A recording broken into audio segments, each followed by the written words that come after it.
Good morning, Anarchy Land. I'm gonna be doing two videos today, two separate videos. I'm gonna do my usual devotional. That'll be my next video. This one is on this whole event that's gonna be in Virginia a month from today. I just want to look at history, okay?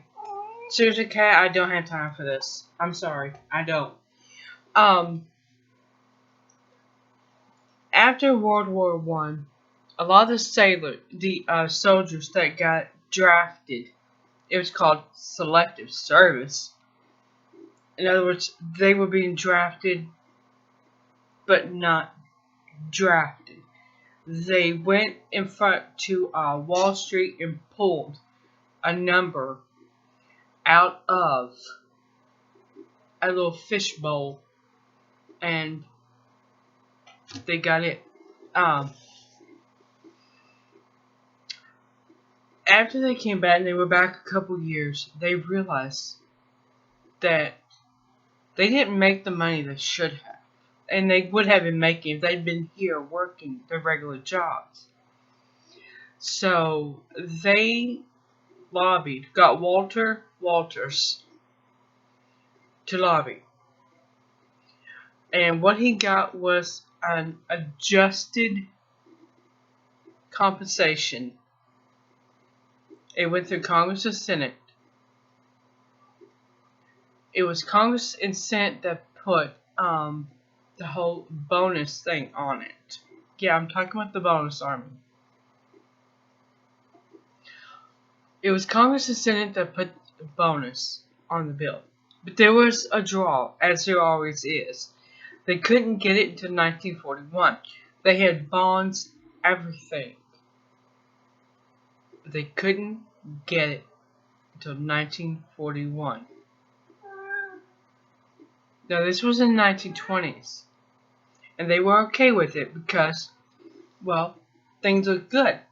Nobody seen the Great Depression coming except for the people that caused it. They knew it was coming. They also knew these soldiers would never survive to 1941. The homelessness, the hunger, all of it would have wiped them out. So, betting on them not surviving until 1941, Congress passed the adjusted bonus bill, which would give them the compensation in 1941 for the wages that they lost while serving in World War I. Here's the deal. The 1929 Depression happened, market crash. It went into a depression.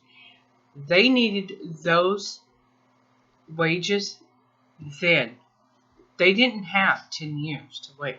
A lot of them had gotten married, they had kids after they got back, and they need that money now. Congress passed a bill which would have expedited the payment. It was Senate who blocked it and said no.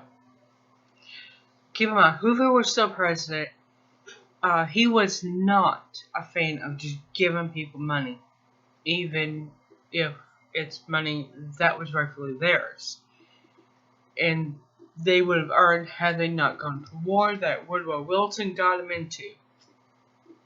Okay? Had that not happened, they would have been here earning money, just like their friends and brothers. So, what did they do? Well, they did what anybody would do.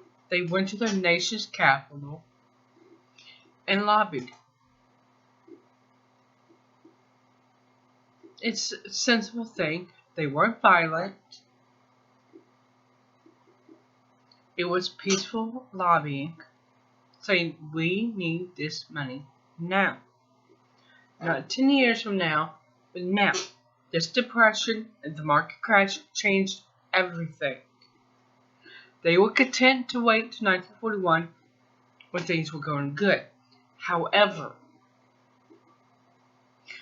After the crash and the depression, they weren't content. Personally, I don't think they should have to. When you get drafted, you lose wages. You should get those compensated as soon as you get back. No waiting. And if you don't survive, your family should get it. Enough is enough, right? Now, what did they do? They went with peaceful lobbying. There was a representative of the NAACP, and he couldn't believe that there were white soldiers and black soldiers together in this encampment, and nothing was happening. Everything was peaceful. They served together. They served at the same time, I should say, because they didn't serve together. The black soldiers served in one area, white soldiers served in another. But in this time and space, they were soldiers. They weren't black, they weren't white, they were soldiers. Here we go again with her. Yeah. How that ended was not only did they not get their money, but Hoover sat back as General McCarthy, Truman, and Eisenhower, two future presidents, took part in the slaughter of these soldiers. Some of them lost their homes, well, what they had left, anyway, that patched for a home. And there were kids killed. One little boy, I seen a story, a PBS story. A little boy went back to get his teddy bear, and a soldier rammed a bayonet right through the child. Didn't even care. What does that have to do with the rally a month from now? History repeats itself. It does. I know some people say, no, it don't. It just rhymes. No, it repeats itself. Because people are so stupid and boneheaded that they don't learn from history. And people in Virginia are all hyped up, wound up about trying to save Virginia, trying to ban weapons and martial arts and our way of arming ourselves and protecting our homes, as the Fourth Amendment guarantees us. That they are planning to go to the capital of Virginia and protest this. They may go planning a peaceful civil protest. But if it turns out anything like that bonus army, and I suspect it will, not only are you going to come back, if you come back without your arms, I mean your guns and nunchucks or whatever, but you may not come back at all.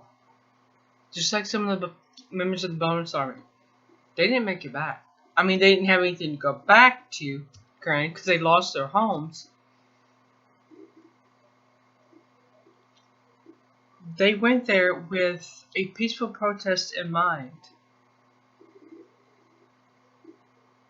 And Hoover signed some of them had taken up into an old abandoned apartment that was damaged from Civil War. And Hoover signed a document which evicted them. Evict them from a shelter that didn't even have a back wall. Some of the building was just standing on a prayer, and that was it. was duct tape and a prayer with keeping it standing. But I see a potential for that slaughter to repeat. And if it does, we're gonna know we're in for more of a fight to keep our constitutional rights for what we have left of them. And all of you, if you think Trump's gonna come riding into your aid, you are sadly mistaken. He is an elite. He is in that club, and you're not. You're not in that club. He is. He always has been. He has been groomed for years for this time in our history. He's been prepped. He's ready for whatever it is that comes next. We don't know what comes next. He knows. Stop thinking that he's going to come into your rescue, because he's not. He's just like the rest of them. When I talk about two parties, there's two parties, okay. There's the oligarchs, which is Trump. Then there's us, the proletariats. I do see a potential for history to repeat itself. I'm not saying don't go and protest for your Second Amendment right. I'm saying be smart about it.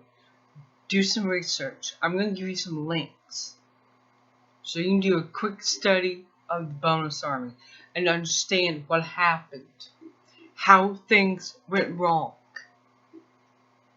so that you don't repeat the same mistakes, so that you have a successful rally, protest, and no one loses their lives. Nobody has to bury their loved ones. And at worst, nobody goes missing. Because we already know there's guillotines here, and there's FEMA camps here. We all know it. I urge you to take caution, to be smart about this, get your emotions in check, and your heads clear. Because if you do not, what happened to Bo's army is going to happen to you. I will give you a link, just a quick link to look at, and you can go through and start going down that rabbit hole to prepare yourselves. Because I got a feeling that you guys are going to go no matter what. And I'm not saying don't, I'm saying be smart.